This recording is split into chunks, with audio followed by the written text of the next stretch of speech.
un gir de 180 graus en la informació. Buscant per les prestatgeries de llibreries, hem trobat una proposta molt interessant. Si em parles de desig, l'últim llibre de poemes de l'escriptor de Puçol, Manel Alonso. Alonso ens convida en este llibre, Premi de Poesia Antoni Matutano d'Almassora, a passejar per l'erotisme de la imatge i, per descomptat, de la paraula. Em mire i veig un animal fràgil que em retorna la mirada i en les mans protegisc el meu nu d'ivori i nacre. Manel Alonso marca en estos versos un subjecte poètic amb l'afecció del pas del temps, que fa mal, i juga a la contra si parlem de desig.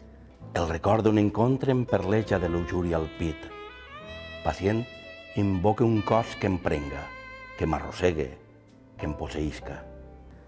En Si em parles del desig hi ha la conjugació dels clarobscurs d'un erotisme en què la mirada assolís una importància cabdal. L'erotisme és allò que ens fa més humans, és a dir, és la nostra fortalesa i la nostra feblesa. Cada racó del cos s'erigís en protagonista, però hi ha també l'instant fugaç i colpidor com un flaix que cal deixar tatuat al paper.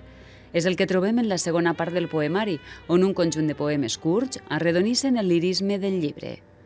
En el diàleg amb si mateix i amb l'amant absent, Manel Alonso doma la paraula a través de la imatge que ens porta hàbilment per la perpètua senda de la seducció. Calla. Deixa que el meu esguard agombole el desig amb la darrera llum de la vesprada. Potser ja els han tastat perquè des de fa dies omplint els aparadors